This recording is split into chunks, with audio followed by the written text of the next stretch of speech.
"Commander, I'm getting strange readings from Sector 7. Lieutenant Suwa Kim called out, her fingers dancing across her holographic interface.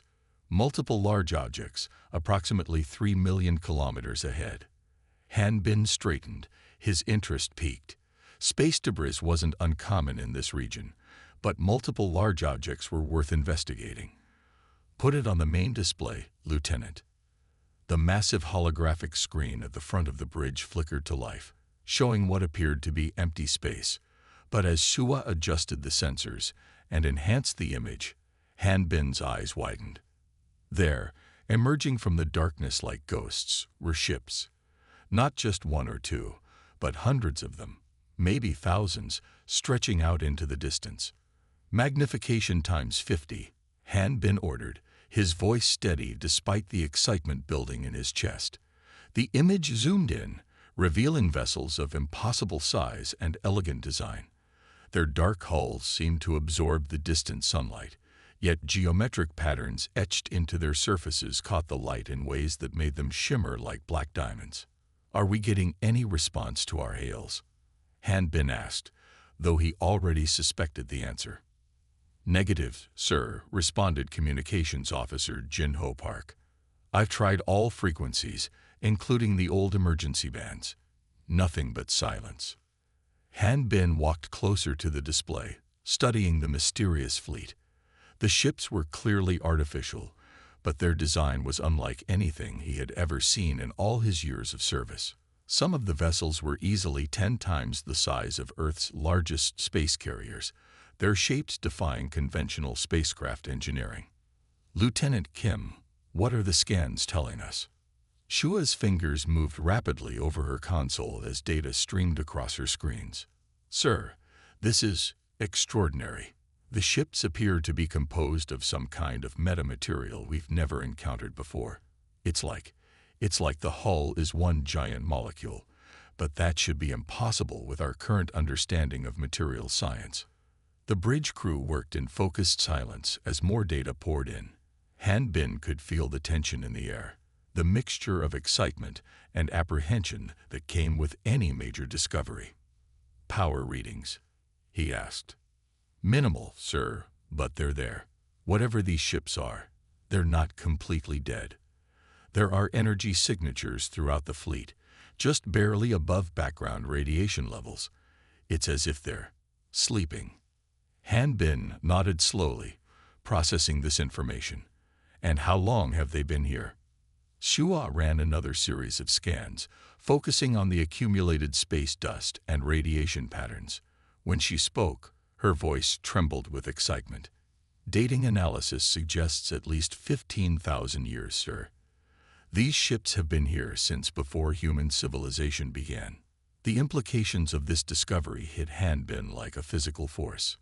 15,000 years. These ships were ancient when humans were just beginning to build their first cities. Who had built them? Why were they here, in Earth's solar system? And most importantly, what secrets did they hold?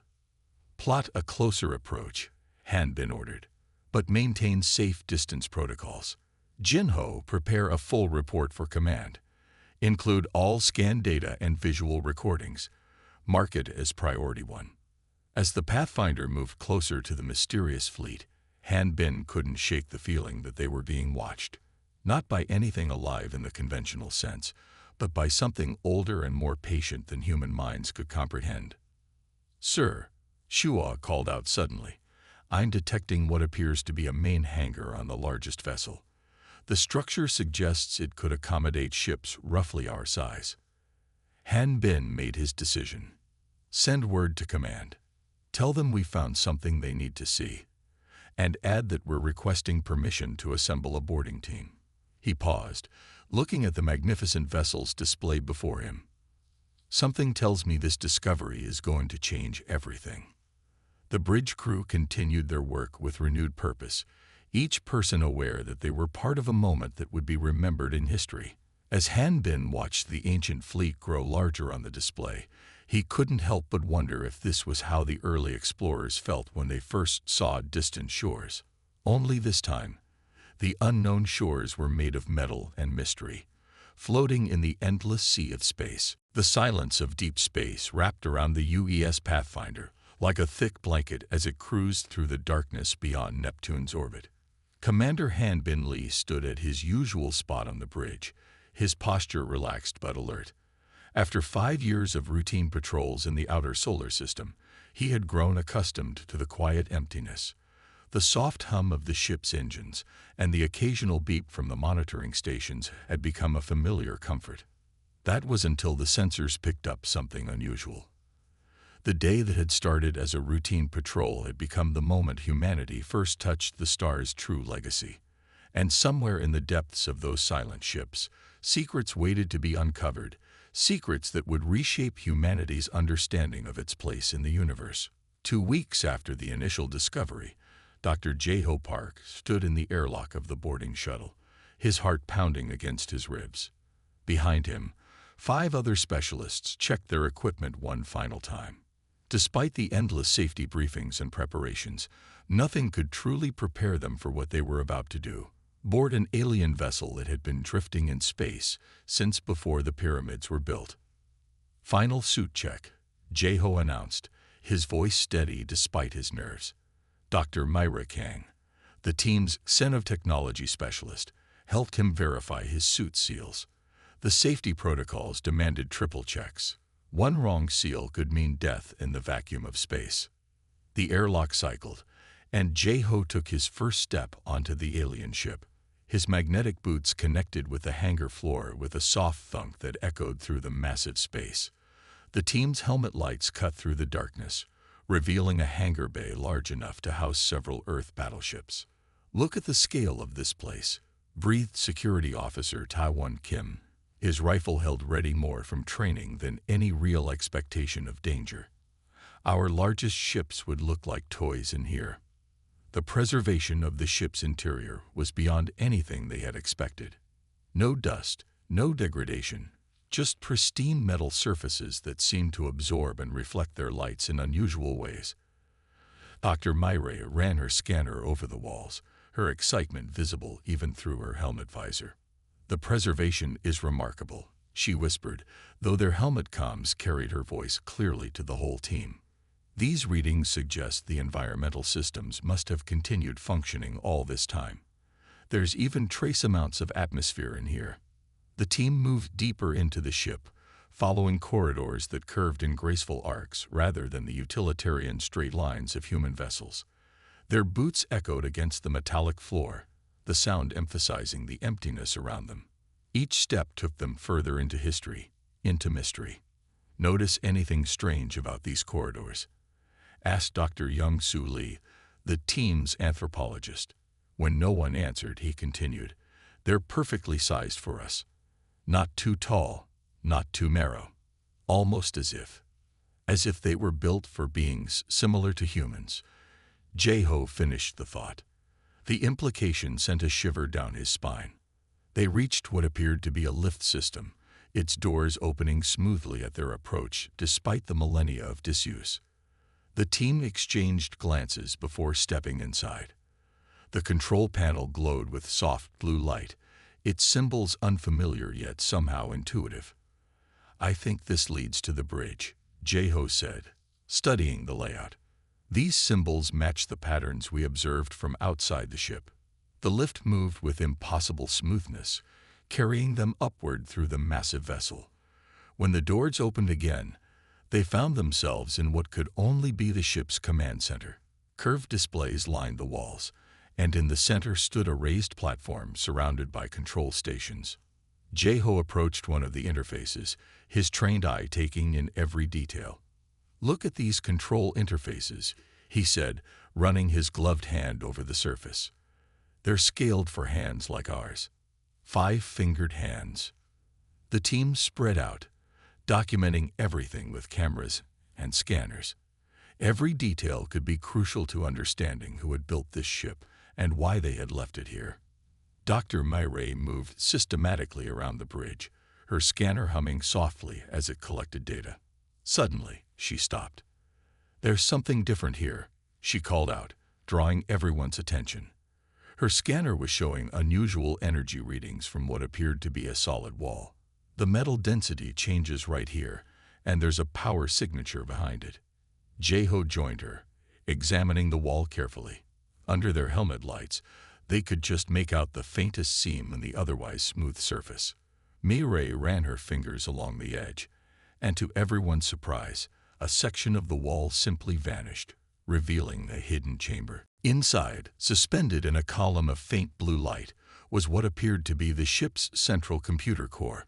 It pulsed with a dim inner light, like a sleeping heart waiting to beat again. "This is it," Mei-rei breathed, her scanner going wild with readings. "This isn't just a computer. It's quantum technology far beyond anything we've ever developed. This single core probably has more processing power than all of Earth's computers combined." Jae-ho stared at the gently pulsing core, understanding that they stood at a turning point in human history. Whatever secrets this ship held, whatever knowledge was stored in this ancient computer, it would change everything they thought they knew about humanity's place in the universe. "Mark this location," he ordered, "and get me a direct line to command. They need to know what we found here." He paused, looking around at his team. "And I want a full containment field set up around this chamber. Whatever this is, we need to make sure we study it properly." As the team began setting up their equipment, Jae-ho couldn't shake the feeling that they weren't just making history. They were about to uncover history that had been waiting 15,000 years to be found. The real question was, had it been waiting specifically for them? Inside the ancient vessel's bridge, Chief Engineer Do-Yun Choi hunched over his workstation for the third straight day. Dark circles under his eyes revealed his exhaustion, but his hands remained steady as they moved across the hybrid interface he had built to communicate with the alien computer system. Around him, a team of engineers and scientists watched with barely contained anticipation. "The power readings are stable," reported his assistant, Minna Park. "The quantum core is accepting our input protocols without resistance." Do-Yun nodded, not taking his eyes off the streams of data flowing across his screen. For 3 days, they had carefully probed the alien system, trying to understand its basic architecture. The complexity was staggering. Even their most advanced quantum computers seemed primitive in comparison. "Beginning final handshake sequence," Do-Yun announced. His fingers danced across the interface, sending carefully crafted initialization codes into the ancient system. The bridge grew quiet except for the soft hum of equipment. Suddenly, the air above the central platform shimmered. A soft blue glow filled the bridge, making everyone shield their eyes for a moment. As they watched, points of light gathered and coalesced into a holographic display unlike anything they had ever seen. The image stabilized, forming into a pattern that seemed to pulse with its own inner light. Then, to everyone's astonishment, it spoke in perfect standard Korean. "Greetings, inheritors." The voice was neither male nor female, but carried a warmth that seemed impossibly human. "I am Guardian, custodian of the Starborn legacy." Do-Yun exchanged startled glances with Commander Hanbin, who had arrived hours earlier to witness the activation attempt. Neither had expected such clear communication, let alone in their own language. "Guardian," Do-Yun said carefully, "who created you?" The holographic pattern shifted, forming complex geometric shapes that seemed to reflect the AI's thoughts. "We were the Starborn," it replied. "We seeded the stars with life, but when the darkness came, we could not stand against it. This fleet was hidden, waiting for those worthy to continue our work." The room erupted in whispers. Commander Hanbin stepped forward. "What do you mean by seeded the stars with life?" The hologram expanded, showing star systems and worlds in intricate detail. "We traveled the galaxy, nurturing the conditions for life to evolve. Your world, Earth, was one of our last projects before the darkness forced us into hiding." Do-Yun's mind raced with implications. "Are you saying your people created humans?" "No," Guardian replied. "We created the conditions for life to emerge naturally. What you became was your own achievement. We merely prepared the garden. You grew on your own." Scientists around the room frantically took notes as Guardian continued. "Your species has shown remarkable progress. In just a few thousand years, you've advanced from simple tools to quantum mechanics. This is why the fail-safe protocols activated when your ships approach." "Fail-safe protocols?" Hanbin asked. "This fleet was programmed to remain dormant until a civilization with sufficient technological advancement discovered it. Your ability to detect and interface with our systems proved your readiness." Du Yun leaned forward. "Ready for what?" The hologram shifted again, displaying images of massive ships and advanced technology. "Ready to receive our legacy. The darkness still exists, spreading through the galaxy like a cancer. We could not defeat it, but we believe that someday a younger race might succeed where we failed." "What exactly is this darkness?" Commander Hanbin's voice carried a note of concern. Guardian's hologram darkened slightly. "They are beings of pure entropy, seeking to end all organized matter in the universe. They cannot be reasoned with or understood in human terms.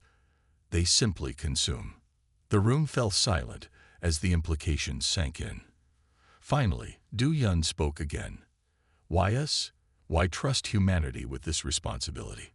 "Because you have something we lacked," Guardian replied. "Adaptability. Where we sought perfection, you embrace change. Where we built one solution, you create many. Your imperfections are your strength." The hologram expanded to fill more of the bridge. "I have been authorized to share all starborn knowledge with you, but a warning must be given. The activation of this fleet will be detected. The darkness will come." Commander Hanbin straightened his shoulders. "How long do we have?" "Months, perhaps a year. They are patient but relentless." Guardian's voice carried both warning and hope. "But you will not face them unprepared. Everything we knew, everything we were, is now yours to learn." Du Yun looked at the complex data streams now flowing across every screen in the bridge. Humanity had just been handed the keys to the galaxy, but they came with a price. The responsibility to face an enemy that had defeated their own creators. The engineering team worked through the night, barely noticing as the hours passed. As they began to understand the first fragments of starborn knowledge, Du Yun realized that everything humanity knew about science and technology was about to change. The question was, would they learn enough, fast enough, to survive what was coming? The United Earth Council chamber in Geneva hummed with tension as representatives from every nation filled the circular hall. The discovery of the ancient fleet had turned what was usually a place of measured debate into an arena of barely contained chaos. Emergency sessions had been running for days as humanity struggled to cope with its newfound inheritance. Secretary of Defense Jin Woo Park stood at the central podium, his face flushed with emotion. "The fleet belongs to humanity as a whole." His voice boomed through the chamber, enhanced by the room's acoustics. "We cannot allow any single nation or coalition to control this technology. The stakes are too high." Around the chamber, dozens of holographic displays showed real-time footage from the alien fleet, where research teams worked around the clock to understand the starborn technology. The ship's dark hulls seemed to absorb the work lights, their surfaces still mysterious despite weeks of study. Ambassador Yun Jicho rose from her seat, her traditional hanbok making her stand out among the suits and uniforms. "No single nation can claim control over this discovery," she countered, her quiet voice carrying as much authority as Jin Woo's shouts. "The technology must be shared equally. History has shown us what happens when advanced technology falls into the hands of a few." The chamber erupted in overlapping voices as representatives argued their positions. Some nations demanded immediate military control of the fleet, while others called for a purely scientific approach. The European Union representative was arguing for a unified Earth defense force when Chinese delegates stormed out in protest. "We cannot wait for consensus while our potential enemies gain advantages," shouted the Russian representative, pounding his fist on his desk. Min Ho Lee, the council president, tried to restore order. "Please, we must approach this rationally." Guardian has offered to share all starborn knowledge with humanity, but we must prove worthy of this trust. Worthy, scoffed the American representative. We're talking about the survival of our species. The darkness could arrive at any moment, and we're sitting here debating bureaucratic procedures. Before anyone could respond, the chamber's emergency systems activated without warning. The lights dimmed and red warning symbols flashed across every display. The arguing voices fell silent as Admiral Hejun Kim's hologram materialized above the central podium, his expression grave. Multiple unknown vessels have appeared at the edge of our solar system, he reported without preamble. His uniform was wrinkled, suggesting he had been awake for many hours. They match Guardian's description of the darkness. They're coming. The chamber fell into stunned silence. What had been theoretical moments ago was now terrifyingly real. How many vessels? Jin Woo asked, his earlier anger replaced by military focus. Initial counts suggest over 300 ships, all larger than anything in our fleet. They're currently holding position beyond Pluto's orbit, but their energy signatures are building. Ambassador Cho stood again, her face pale but determined. How long do we have? At their current speed, they'll reach Earth in approximately 2 weeks. Admiral Kim's hologram flickered slightly. Guardian confirms these are scout vessels, the first wave. More will follow. The chamber erupted again, but this time in frightened whispers rather than angry shouts. The Russian representative who had been so confrontational moments ago now sat quietly, his face ashen.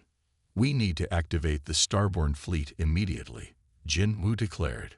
Guardian has been teaching our crews the basics of the technology, but we're nowhere near ready for full combat operations. The crews aren't fully trained, someone protested from the back of the chamber. They'll have to learn fast, Admiral Kim replied grimly. I'm implementing Emergency Protocol Alpha. All Earth military forces are now under unified command. We need every trained pilot, engineer, and scientist at the fleet immediately. Council President Lee stood slowly, looking around the chamber. It seems our petty disputes have been settled for us. We face extinction unless we stand together. He turned to Admiral Kim's hologram. You have the full authority of the Council.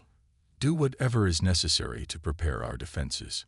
As the emergency session dissolved into urgent planning meetings, Ambassador Cho approached Jin Woo. It seems we were both right, she said quietly. The fleet belongs to all of humanity, because now all of humanity must fight together or die together. Jin Woo nodded grimly, watching as the chamber emptied. Let's hope we can learn to use these ships faster than the Starborn did. We have 2 weeks to master technology it took them millennia to develop. Above them, the emergency displays showed the dark ships approaching, their very presence seeming to dim the stars around them. Humanity had inherited the stars, but now they would have to fight to keep them. The rings of Saturn glowed like a golden halo against the black of space, their ice particles catching the distant sunlight. Captain Sun Mei Ba stood on the command deck of the Prometheus, a retrofitted starborn vessel that still held mysteries despite weeks of frantic study. Around her, the bridge crew worked with focused intensity, their hands moving across controls that merged ancient alien technology with human interfaces. Multiple contacts emerging from hyperspace called out Sensor Officer Min Jikang. Enemy fleet composition matches previous encounters. They're moving into attack formation. Sun Mai watched as the tactical display filled with red markers. The enemy vessels appeared as holes in space, their surfaces so dark they seemed to absorb light itself. The darkness had arrived, just as Guardian had warned. All ships, battle stations, Sun Mai ordered, her voice carrying across the fleet communication network. Remember your training. These ships chose us. Now we show them why. The human starborn hybrid fleet moved into defensive positions around Saturn. 40 ships, each crewed by the best Earth had to offer, represented humanity's first line of defense. Behind them, the gas giants' rings would provide cover and tactical advantages they had spent days practicing to use. Enemy vessels launching first wave, reported Tactical Officer Jae-hoon Nam. His fingers danced across the quantum interface as he coordinated the fleet's defensive systems. Their weapons are targeting our shield frequencies, adjusting harmonics. The first barrage of enemy fire streaked across space, beams of pure darkness that seemed to tear at the fabric of reality itself. But the shields held, their energy patterns shifting and adapting just as Guardian had taught them. Guardian? Analysis. Sunma asked, watching as the enemy vessels spread out in a familiar pattern. The AI's calm voice filled the bridge. Their tactics are unchanged after 50,000 years. They still underestimate the power of adaptation. This is both their weakness and our opportunity. Sun Mi nodded, understanding flowing between her and the ancient AI. Implement Battle Plan Delta. Let's show them what adaptation really means. The human fleet split into smaller groups, executing maneuvers that would have been impossible in conventional ships. The starborn technology responded to their commands with fluid grace, moving in ways that defied normal physics. Enemy fleet responding exactly as predicted, Jae-hoon reported. They're following the same attack patterns Guardian recorded 50,000 years ago. Sunmai allowed herself a small smile. Launched the ice miners. Dozens of small craft shot out from the human fleet, diving into Saturn's rings. They were simple machines, designed and built in the 2 weeks since the enemy's approach was detected. But they carried an idea that was purely human. Ice miners in position, reported Flight Control Officer Tae-young Kim, beginning collection sequence. The small craft activated their modified tractor beams, pulling in chunks of ice from Saturn's rings. But instead of processing the ice, they began accelerating, using the starborn ship's gravity drives to fling the frozen projectiles at near-light speed. The enemy ships, focused on their ancient battle patterns, never saw it coming. Their advanced shields, designed to stop energy weapons and conventional attacks, didn't register the simple frozen water as a threat until it was too late. The relativistic ice chunks tore through their hulls, turning their own dark energy against them in spectacular explosions. Direct hits on multiple targets. Jae-hoon's voice carried a note of triumph. Enemy fleet formations breaking up. They didn't expect us to use the environment as a weapon, Guardian observed. The Starborn never considered such tactical flexibility. This is why you were chosen. Sunmai watched as the enemy fleet struggled to adapt to this new threat. All ships pressed the advantage. Defensive pattern Omega. Use the rings for cover and keep those ice miners protected. The battle raged for hours, a dance of light and shadow around Saturn's majestic rings. The human fleet took losses. 3 ships destroyed, 5 more damaged. But they gave far better than they got. The enemy, faced with tactics they had never encountered in 50,000 years of conflict, began to retreat. Enemy fleet pulling back, Minji reported. Long-range sensors show they're preparing for hyperspace jump. The bridge crew held their breath, watching as the dark ships disappeared one by one into the void. When the last enemy vessel vanished, a cheer went up across the fleet communication channels. Sunmaid didn't join in the celebration. Guardian, will they be back? Yes, the AI replied. But they will return changed. You have shown them something they have never seen. The power of innovation. They will adapt their tactics. Then we'll have to keep surprising them. Sunmai said, looking out at Saturn's rings, now scared by the battle but still beautiful, because that's what humans do best. The victory at Saturn marked more than humanity's first major battle with the darkness. It proved that the Starborn had chosen wisely when they left their legacy to Earth, where an ancient civilization had fallen. Humanity would find new ways to fight, to survive, and ultimately, to win. Professor Yum-Ho Kwan stared at the simulation results floating in the holographic display of his lab aboard the research station Europa 1. 6 months of endless work, countless failures, and sleepless nights had led to this moment. The quantum field patterns danced before his eyes, stable and beautiful in their complexity. Run it again, he ordered the computer. Full power this time. The simulation showed a starborn shield system enhanced with his new quantum field manipulator. As the virtual enemy weapons struck, the shield didn't just absorb the impact. It grew stronger, using the enemy's own energy to reinforce itself.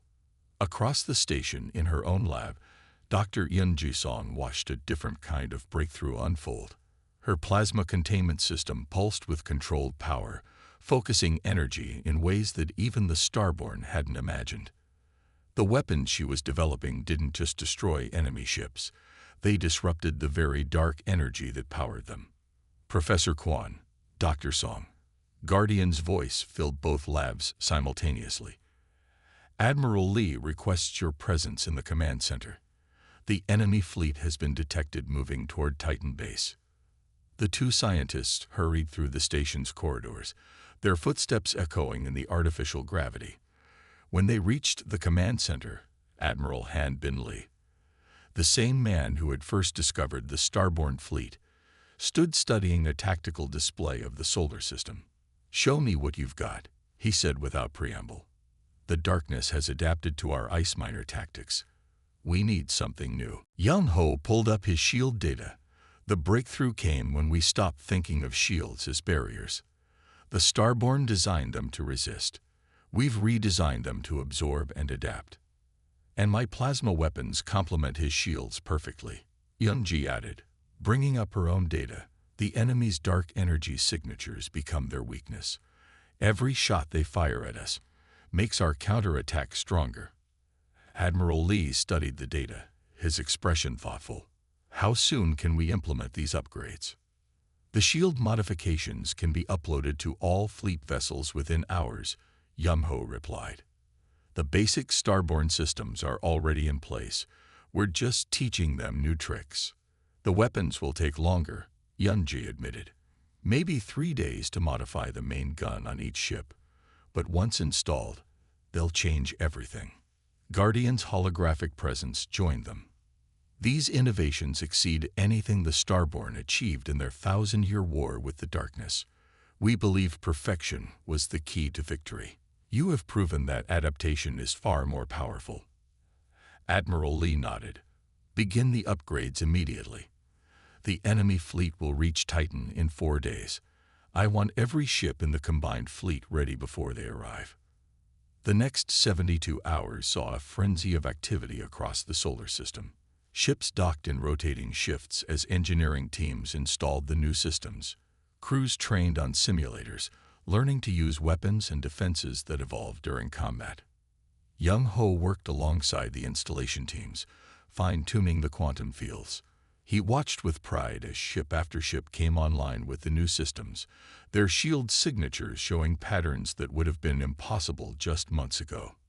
Yun-ji supervised the weapons modifications personally, making adjustments based on each ship's unique energy profile. The Starborn technology merged seamlessly with human innovations, creating something entirely new. When the enemy fleet arrived at Titan, they found a human force transformed. The battle that followed became a turning point in the war. As the darkness launched their attack, humanity's new shields didn't just defend, they learned. Each hit made them stronger, each attack taught them more about the enemy's weapons. And when the human fleet struck back, their plasma weapons tore through the enemy's defenses like they weren't even there. The darkness, for the first time in its ancient history, faced an enemy that grew stronger as the battle progressed. "Look at these readings," Young Ho said, watching the battle data stream in. "The shields are adapting faster than we predicted. They're learning patterns we never programmed. The weapons too," Yun-ji added. "The plasma containment fields are evolving new configurations during combat. It's like they're alive." Guardian's presence shimmered. "You have achieved something remarkable. The Starborn sought to perfect our technology. You have taught it to grow, to change, to become more than its creators imagined." Admiral Lee watched as another enemy ship disappeared in a burst of dark energy, consumed by weapons that turned its own power against it. "This is just the beginning, isn't it? These systems will keep evolving, keep adapting." "Yes," Guardian replied. "You have created something new. a synthesis of starborn precision and human creativity. The darkness cannot adapt fast enough to counter an enemy that truly evolves. As the battle continued, Young Ho and Eun-ji exchanged glances. Their breakthroughs had done more than strengthen humanity's defenses.